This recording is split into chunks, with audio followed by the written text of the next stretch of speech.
اس کا مطلب صرف یہ تھا کہ بہرام کو شکار کرنے کی منصوبہ بندی کی گئی تھی۔ ایکٹیٹالی قبیلے میں یہ اطلاع بہت تیزی سے پھیلائی گئی کہ عظیم ایکٹک کے مجسمے کی بے حرمتی کرنے والے کا دل نکال لیا گیا ہے۔ ساتھ ہی ایک پیغام اور جاری کیا، وہ وقت اب زیادہ دور نہیں جب ایکٹیٹالیوں کو روپوش رہنے کی ضرورت نہیں رہے گی۔ ان کے ثقافتی ورثے کو چھپا چھپا کر نہیں رکھا جائے گا۔ اب جلدی وہ دور آئے گا جب ایکٹیٹالی رسم و رواج کی ترویج شروع کرنے میں کوئی خطرہ نہیں ہوگا۔ ایکٹیٹک دنیا بھر میں سب سے نمایاں نظر آئے گا۔ ایکٹیٹالیوں کو اپنی شناخت سے خوف نہیں، فخر محسوس ہوگا۔ برادری کی قیادت نے ایک خفیہ تنظیم کو اپنا غلام بنانے کی کارروائی شروع کر دی ہے۔ جین لوئس اپنے ہوٹل سویٹ میں بیٹھا ہوا تھا اور اس کمرے میں ایکٹیٹالیوں کے سورما بھی موجود تھے۔ اس وقت ایک دوسرے سے تبادلہ خیال ہو رہا تھا۔ جب انکل کارل نے ساتھ جانے پر اصرار کیا تو جین لوئس نے کوئی ہیلو حجت نہ کی۔ وہ بھی چاہتا تھا کہ بوڑھا کارل فتح و شادمانی کے نظارے اپنی آنکھوں سے دیکھے۔ اس سے قبل کہ ٹائیگر نمبر ملانے کے لیے ریسیور اٹھاتا، ٹیلی فون سیٹ کی گھنٹی بج اٹھی۔ کمال ہے، وہ سوچنے لگا، بعض اوقات بہرام میلوں دور ہونے کے باوجود میرے ذہن کو پڑھ لیتا ہے۔ وہ اس وقت خود بہرام کو فون کرنا چاہتا تھا اور گھنٹی بجنے پر اس کو یقین ہو گیا تھا کہ یہ کال بہرام ہی کی ہوگی۔ گھنٹی پھر بجی۔ اس بدصورت آلی کی گھنٹی بند کر دو یا چونگا اٹھا لو، اوشان نے جھنجھلا کر کہا۔ میں سراجو کی تاریخ لکھ رہا ہوں اور یہ احمق گھنٹی میری توجہ کو تباہ کر رہی ہے۔ ٹائیگر نے فرش پر بیٹھتے ہوئے اوشان کو دیکھا جس کے آگے پیچھے دائیں بائیں کاغذوں اور دواتوں کا ڈھیر لگا ہوا تھا۔ اس نے زیر لب مسکراتے ہوئے ریسیور اٹھا لیا۔ ہیلو چیف، میں بوبی ہوں شہزاد۔ اوہ، کیا بات ہے، کیا چوتھی مرتبہ ڈبل فالٹ کیا؟ ٹائیگر مایوس ہو کر گردن سہلانے لگا۔ مجھے ڈر لگ رہا ہے، میرے گھر کے باہر ایسے کئی افراد منڈلا رہے ہیں جن کا تعلق ایجماؤنٹ سے ہے۔ اوہ ہو، ٹائیگر اب سر سہلانے لگا۔ اس نے بوبی کو یہ ہدایت کر کے بھیجا تھا کہ وہ بہت محتاط رہے۔ اسے توقع تھی کہ اب کبھی بوبی اس رابطہ قائم نہیں کرے گی۔ کیا میں تمہارے ساتھ رہ سکتی ہوں شہزاد؟ بوبی وہی بات کہہ رہی تھی جس کا شہزاد کو دڑکا تھا۔ ٹھیک ہے، وہ بے بسی سے بولا، لیکن گھر سے یہاں آتے ہوئے بھی بہت ہوشیار اور محتاط رہنا۔ باہر سردی ہے، کپڑے پہن کر آنا، ہم ایک دورے پر روانہ ہونے والے ہیں۔ ٹھیک ہے، میں آ رہی ہوں۔ بوبی کے جواب پر ٹائیگر نے ہنکارہ بھر کر ریسیور رکھ دیا۔ بوبی کو گھر بیچتے ہوئے اس نے محتاط رہنے اور ویلاری کو گھر جانے کی اجازت دیتے ہوئے خاموش رہنے کی ہدایت کی تھی، لیکن اب وہ سوچ رہا تھا کہ کیا وہ لوگ ویلاری کی بھی نگرانی کر رہے ہوں گے۔ لٹل فادر، اس نے سر جھٹکتے ہوئے بڑے خوشگوار لہجے میں اوشان کو پکارا۔ آپ نے میرے بارے میں کوئی اچھا جملہ لکھا؟ میں صرف سچ لکھ رہا ہوں، اوشان نے سر اٹھا کر جواب دیا، اور ٹائیگر برا سمو بنا کر ایک اور نمبر ڈائل کرنے لگا۔ فون اٹھانے والی ویلاری ہی تھی۔ اس نے جو نمبر ملایا تھا وہ میوزیم کا ہی تھا۔ اوہ، تم ان ایسے لوگوں، تم جانتے ہو نا ان لوگوں سے کب نجات حاصل کرو گے جو خصوصی کمرے میں ہیں؟ اوہ، کیا تمہیں کوئی مسئلہ درپیش ہے؟ وہ لوگ جیمز کی تلاش میں ہوں گے؟ نہیں، میں نے ایک نوٹس جاری کر دیا ہے کہ وہ تعطیلات پر گئے ہیں، لیکن مسئلہ یہ ہے کہ وہ ہمیشہ کے لیے چھٹی پر نہیں رہ سکتا۔ تمہیں کچھ کرنا ہوگا تاکہ میں کسی مشکل میں نہ پھنسوں۔ میں تمہیں ضمانت دیتا ہوں کہ ایسا ہی کروں گا۔ ٹائیگر نے بڑے خلوص سے جواب دیا۔ کوئی تم سے ملنے تو نہیں آیا؟ کسی نے تعاقب کیا؟ میرا خیال ہے کہ نہیں، ویلاری بولی۔ کیا لوگ نمائش دیکھنے آ رہے ہیں؟ اسی کی نمائش؟ ٹائیگر کا اشارہ بہت واضح تھا۔ نہیں، میں نے دروازے پر کلوز کا بورڈ لگا دیا اور کسی نے تمہارا تعاقب بھی نہیں کیا۔ تم مجھے پریشان کرنا چاہتے ہو؟ ویلاری اب روحاں سی ہو رہی تھی۔ تم یہی چاہتے ہو کہ میں گھبرا کر تمہارے کمرے میں چلی آؤں اور نہیں ڈارلنگ، میری ایسی کوئی خواہش نہیں۔ میں آؤں گی بھی نہیں اور نہ ہی تمہاری کسی حرکت سے پریشان ہوں گی۔ تم جو کچھ کر رہے ہو میں اسے اچھی طرح سمجھ چکی ہوں اور تم یہ چاہتے تھے کہ وہ تمہارے کمرے۔ ٹائیگر نے ریسیور رکھ دیا اور ویلاری بوبی سے پہلے ہی آدم کی۔ اس وقت وہ بہرام سے بات کر کے ریسیور رکھ رہا تھا۔ بہرام کو جوائے 172 کے بارے میں کوئی علم نہیں تھا۔ اس کی وجہ یہ تھی کہ چارہ گھر سینیٹوریم بند تھا اور اسی باعث بہرام کو کسی قسم کی کوئی اطلاع نہیں مل رہی تھی۔ اسے اخبار بھی صرف اسی صورت میں ملتے تھے کہ باہر برف باری نہ ہو رہی ہو۔ اس نے اپنی نگرانی کے شکوک کی بھی تردید کر دی۔ اسکاٹنگ سے لطف اندوز ہونے کا ذکر کیا اور یہ انکشاف کیا کہ اس کے انسٹرکٹر نے یقین دلایا ہے کہ وہ 1 ماہ میں اسکاٹنگ کرنے لگے گا۔ اس نے اس بات پر خوشی کا اظہار کیا کہ اوشان اور ٹائیگر بھی مین آ رہے ہیں، لیکن یہ واضح کر دیا کہ اس کے کیبن میں ان کے لیے گنجائش نہیں۔ وہ یہ نہیں چاہتا تھا کہ ملازمہ جہاں آ رہا ان دونوں سے ملے۔ یہ کون چیخ رہا ہے؟ بہرام نے ٹائیگر کے کمرے سے کسی کی چیخ سن کر پوچھا۔ یہ ویلاری ہے۔ ٹائیگر نے فوراً ہی ریسیور رکھ دیا کیونکہ وہ اوشان کے تیور دیکھ چکا تھا جو اس اچانک شور سے برہم ہو کر ویلاری کی طرف پلٹ رہا تھا۔ قلم اوشان کے ہاتھ میں تھا اور ٹائیگر کو ایسا لگا تھا جیسے اگلے ہی لمحے یہ قلم ویلاری کی ایک آنکھ میں گھس کر بھیجے کے آر پار ہو جائے گی۔ لٹل فادر، میں اسے خاموش کرا دوں گا۔ اس اس نے آگے بڑھ کر کہا، اگر تم دونوں خاموش رہو تو یہ تمہارے اپنے حق میں بہتر ہوگا۔ اوشان نے غورا کر کہا، میں انتہائی پیچیدہ کام کر رہا ہوں۔ ویلاری یہاں آؤ، بیٹھو، میں اخبار والوں کو سب کچھ بتا دوں گی۔ ویلاری دھمکی آمیز لہجے میں بولی، بس بہت ہو گیا، نیو یارک ٹائمز میرا انٹرویو بخوشی شائع کر دے گا، پھر تمہیں پتہ چلے گا کہ ان حرکتوں کا کیا انجام ہوتا ہے۔ نیو یارک ٹائمز واقعی اچھا اخبار ہے، میں نے نیو یارک ٹائمز میں اشتہار پڑھ کر ہی میوزیم میں نوکری کی درخواست دی تھی۔ 40 درخواستیں آئی تھیں، لیکن صرف میں ہی قابل اور اہل ثابت ہوئی۔ جیمز نے میرا انٹرویو کیا تھا، بیچارہ وہ مجسمے کے کمرے میں مردہ پڑا ہے۔ وہ بیچارہ تمہارا دل نکالنا چاہتا تھا ویلاری، ہاں، لیکن وہ اس کا اصلی روپ نہیں تھا۔ عام زندگی میں وہ انتہائی نفیس اور خلیق انسان تھا۔ کمال ہے، اس نے تمہیں ہلاک کرنے کی کوشش کی اور پھر بھی تم اس کی تعریف کر رہی ہو۔ ٹھیک ہے، اب ٹائمز والوں سے ہی جا کر بات کرو، وہی تمہاری بات سمجھ سکیں گے۔ یہ ناانصافی ہے، اوشان نے عجیب سے لہجے میں کہا، تم لوگ مسلسل مجھے پریشان کر رہے ہو، یہ انصاف نہیں، اور ناانصافی کی ایجاد یقیناً اسی علاقے میں ہوئی ہے۔ آپ تاریخ لکھتے رہے لٹل فادر، ٹائیگر نے محبت بھرے لہجے میں جواب دیا۔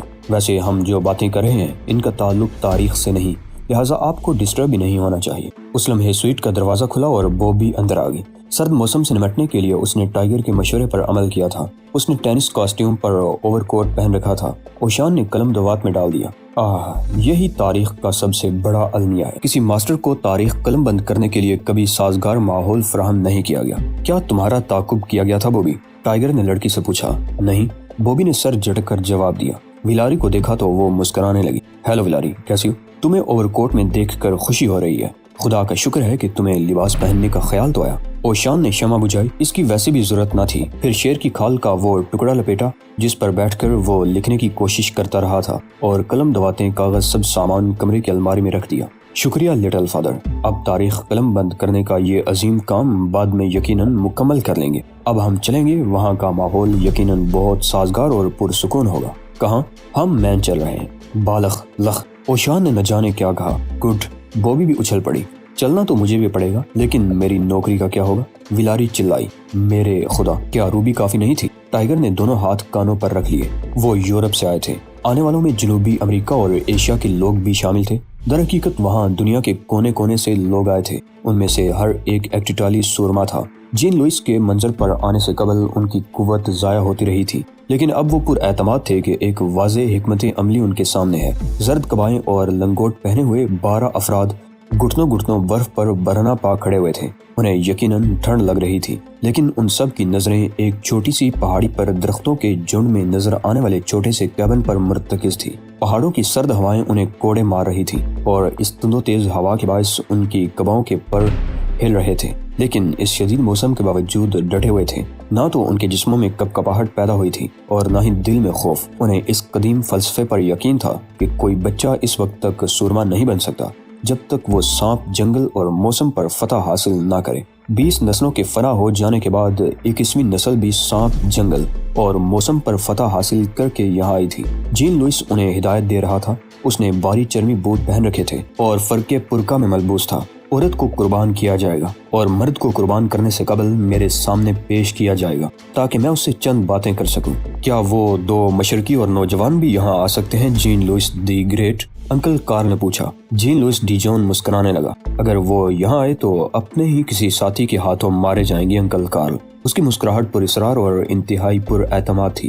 جہاں آرا بہت مضطرب تھی۔ وہ بہرام کے خاندان کی خادموں میں سے واحد خادمہ تھی جو زندہ بچی تھی اور جس نے پس پردہ رہتے ہوئے بہرام کا ہر پل ساتھ دیا تھا۔ وہ بہرام کے لیے بہن بلکہ بڑی بہن سے بھی زیادہ اہمیت رکھتی تھی، لیکن بہرام نے اسے کبھی اپنے سرکاری فرائض اور حیثیت کے بارے میں کچھ نہیں بتایا تھا۔ اگر بہرام کو اپنے ساتھ جہاں آرا کی زندگی کا بھی خوف نہ ہوتا تو وہ اس محفوظ مقام پر اسے لے کر نہ آتا بلکہ وطن واپس بھیج دیتا۔ یہ الگ بحث تھی کہ وہ بہرام کو چھوڑ کر جاتی یا ساتھ رہنے پر اصرار کرتی۔ اس وقت اس کی عمر 42 سال تھی اور اس نے بہرام کو اس کے بچپن ہی سے دیکھا تھا۔ اس نے بہرام کی خاطر زندگی کی ہر خوشی تج دی تھی۔ وہ اس خاندان کے آخری چراغ سے بے پناہ محبت کرتی تھی جس نے جہاں آرا کے خاندان کو جاگیرداری اور سماج کی بیڑیوں سے نجات دلائی تھی۔ اسے برسوں قبل علم ہو گیا تھا کہ بہرام کوئی خفیہ کام کرتا ہے لیکن اس نے کبھی اس کی ٹو لگانے کی کوشش نہیں کی تھی۔ ہاں، اسے وہ آدمی بہت اچھے لگتے تھے جن کو اس نے ایک مرتبہ بہرام کے ساتھ دیکھا تھا۔ وہ اوشان اور ٹائیگر کے ناموں سے واقف نہیں تھی۔ اس وقت وہ کیبن کے چھوٹے سے کچن میں کافی کے لیے پانی چولہے پر چڑھا کر اس کی سنسناہٹ سن رہی تھی۔ چند لمحوں بعد اس نے الیکٹرک برنر آف کر کے کافی پاٹ اٹھایا اور اسے سنک کے قریب ٹھنڈی جگہ پر رکھ دیا تاکہ کافی کا پورا اثر پانی میں شامل ہو جائے۔ میں نہ کر اسے خوشی ہوئی تھی۔ یہاں برف باری دیکھنا اس کی زندگی کا سب سے دلچسپ تجربہ ثابت ہوا۔ اس نے 2 کپ اٹھائے، کافی بھری اور فارمیکا کی چھوٹی سی کچن ٹیبل کی طرف آنے لگی۔ اسے یقین تھا کہ بہرام بس اٹھنے ہی والا ہوگا۔ جہاں آرا نے باہر کا نظارہ کرنے کے لیے کھڑکی سے جھانکا اور پھر اپنی جگہ پر ساکت ہو گئی۔ اس نے بڑی احتیاط سے کپ میز پر رکھ دیے اور کھڑکی کے سرد دھندلے شیشے سے چہرہ لگا دیا۔ باہر بڑا عجیب منظر تھا۔ بہرام! جہاں آرا نے آواز دی۔ یس سسٹر، میں اٹھ چکا ہوں۔ اسے بیڈ روم سے بہرام کی آواز سنائی دی۔ اس نے جہاں آرا کو کبھی آپا، باجی یا بجیا نہیں کہا تھا، وہ ہمیشہ اسے سسٹر کہتا تھا۔ یہاں آؤ، بس ابھی آیا، فوراً آ جاؤ بہرام۔ وہ کھڑکی سے باہر دیکھتی رہی۔ اسے بہرام کی آمد کا بھی صرف احساس ہی ہوا۔ صبح بخیر سسٹر، کیا بات ہے؟ بہرام نے اس کے قریب پہنچ کر پوچھا۔ باہر دیکھو۔ جہاں آرا کے کہنے پر بہرام نے بھی شیشے سے باہر دیکھا اور پھر ساکت ہو گیا۔ تقریباً 1 درجن افراد لنگوٹ باندھے ہوئے ایک پہاڑی ڈلوان سے کیبن کی طرف بڑھ رہے تھے۔ ان کے جسم پر لنگوٹ اور سر پر پروں کے تاج کے سوا کچھ اور نہ تھا۔ وہ دور سے انڈینز لگ رہے تھے، لیکن ان کی رنگت انڈین جیسی نہ تھی۔ بعض زرد تھے اور بعض سفید اور بعض رنگدار۔ یہ کیا ہے بہرام؟ یہ کون لوگ ہیں؟ جہاں آرا کے لہجے میں خوف نہیں، اضطراب تھا۔ اس نے بہرام کی طرف دیکھا مگر بہرام وہاں نہیں تھا۔ بہرام بہت تیزی سے کمرے میں گیا۔ اس نے دروازے کے اوپر بنے ہوئے ایک روشن دان سے اشاریہ 12 کا شاٹ گن نکالا اور پھر کمرے میں چینی کے برتنوں کے شوکیس سے اس نے شاٹ گن کے شیلز کا ڈبہ کھینچ لیا۔ اس دوران جہاں آرا بھی وہاں پہنچ گئی اور اسے خاموشی سے دیکھتی رہی۔ اسے زندگی میں پہلی بار علم ہوا تھا کہ بہرام کے پاس کوئی ہتھیار بھی ہے۔ سوال یہ تھا کہ وہ شاٹ گن میں شیل کیوں بھر رہا ہے۔ تم کیا کر رہے ہو؟ اس نے بھرائی ہوئی آواز میں پوچھا۔ لباس بدل لو سسٹر۔ بہرام کا لہجہ عجیب سا تھا۔ بھاری بوٹ، گرم کوٹ ضرور پہن لینا۔ ممکن ہے تمہیں اچانک باہر نکلنا پڑے۔ جہاں آرا خاموش کھڑی رہی۔ Sister please. بہرام کا لہجہ اب سخت ہو گیا تھا۔ حکم سن کر وہ قدرے ہچکچائی اور اپنے کمرے کی طرف بڑھ گئی۔ اس نے پلٹ کر دیکھا، بہرام تیزی سے چل رہا تھا۔ شاٹ گن کسی ہنٹر کی طرح اس کی بغل میں دبی ہوئی تھی۔ اس نے کھڑکیاں بند کی اور پھر ان کے پردے بھی گرا دیے۔ یہ کون لوگ ہیں بہرام؟ جہاں آرا اپنے کمرے میں کپڑے بدلتی ہوئی بولی۔ پتہ نہیں۔ بہرام نے اپنے سلیپنگ گاؤن کی بائیں جیب میں ڈبہ خالی کر دیا۔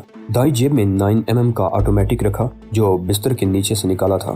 کھڑکیاں کسی بھی حالت میں نہیں کھولنا سسٹر، اس نے کہا۔ جب تک میں نہ کہوں باہر نہ نکلنا۔ وہ یہ کہہ کر کچن سے نکل گیا۔ ایکٹیٹالی بڑی خاموشی سے چھوٹے سے مکان کی طرف بڑھ رہے تھے جس کے ارد گرد دور دور تک کوئی اور کیبن یا کاٹیج نہیں تھا۔ سنو موبائل یعنی برف گاڑی پر بیٹھا ہوا جین لوئس پہاڑی سے یہ سب کچھ دیکھ رہا تھا۔ اس کے سورما اب مکان سے 90 گز دور رہ گئے تھے۔ پھر اس نے اس پگڈنڈی کی طرف دیکھا جو برف سے چھپی ہوئی تھی۔ وہ بہت مطمئن تھا۔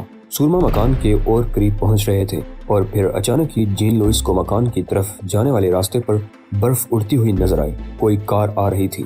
وہ مسکرانے لگا۔ بس اب فیصلہ کن وقت آ گیا ہے، اس نے سوچا۔ ایکٹیٹالی یا تو ہار جائیں گے یا فاتح کہلائیں گے۔ وہ مسکراتا رہا کیونکہ اسے 100% یقین تھا کہ کامیابی ایکٹیٹالیوں کا مقدر ہے۔ بہرام نے کچن میں واپس آ کر ایک کھڑکی کا شیشہ توڑا اور شاٹ گن کی نال اس کی کگر پر رکھ کر پوزیشن سنبھال لی۔ اچانک ہی اسے پہلا ایکٹیٹالی نظر آ گیا۔ اس نے بہت ٹھنڈے دماغ سے کام لیتے ہوئے نال قدرے بائیں جانب کی۔ اسے توقع تھی کہ اس پوزیشن سے وہ ایک ساتھ 3 افراد کو گرا سکتا ہے۔ اس کی انگلی ٹریگر پر پہنچ گئی۔ وہ انگلی سے دباؤ ڈالنے کے قریب ہی تھا کہ اچانک کار کے انجن کی آواز سن کر اسے ارادہ ترک کرنا پڑا۔ وہ سوچ رہا تھا کہ کیا مزید دشمن آئے ہیں یا ٹائیگر اور اوشان پہنچ گئے ہیں۔ دروازہ بند تھا۔ اسے انتظار کرنا تھا۔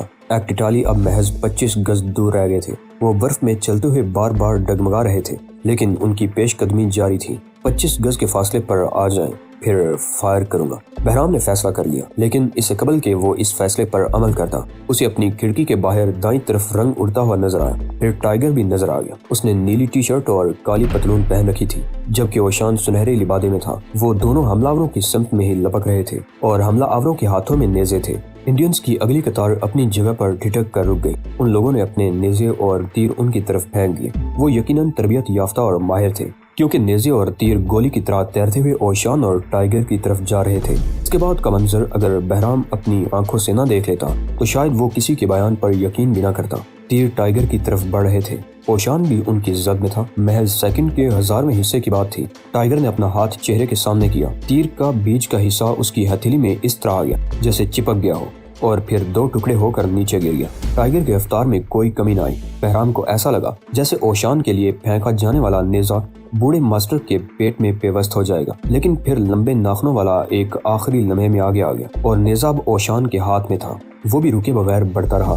پھر اچانک ہی یوں لگا جیسے ایک ٹٹالیوں پر 2 بجلیاں گر پڑی ہوں۔ یہ پہلا موقع تھا کہ بہرام اپنے دونوں آدمیوں کو ایک ساتھ ایکشن میں دیکھ رہا تھا۔ وہ سوچ رہا تھا کہ ماسٹر آف سناجو اور اس کے شاگرد کی دہشت کتنی زیادہ اور کتنی حقیقی ہے۔ ٹائیگر اب محض نیلا دبا لگ رہا تھا۔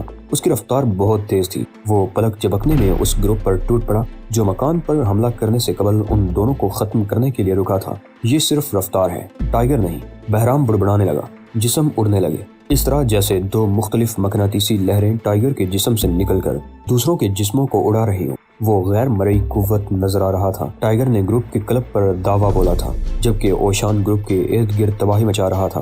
اس کا انداز ٹائیگر کے انداز سے مختلف تھا۔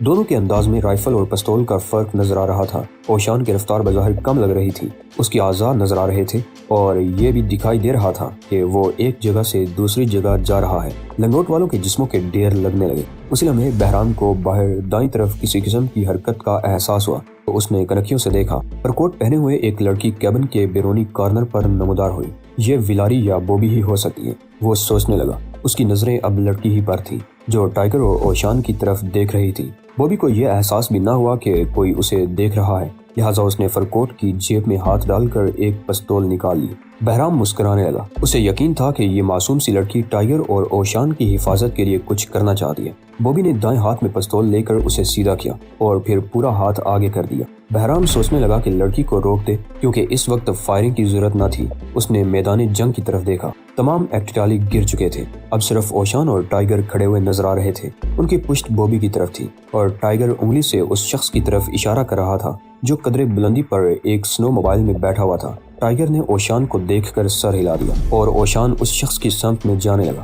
بہرام نے لڑکی کی طرف دیکھا اس توقع پر کہ اس نے پستول واپس رکھ لیا ہوگا، لیکن وہ نہ صرف اسی پوزیشن میں تھی بلکہ اس نے دائیں ہاتھ کی کلائی کو بائیں ہاتھ کی گرفت میں بھی لے لیا تھا تاکہ نشانہ خطا نہ ہو سکے۔ وہ اوشان یا ٹائیگر کا نشانہ لے رہی تھی۔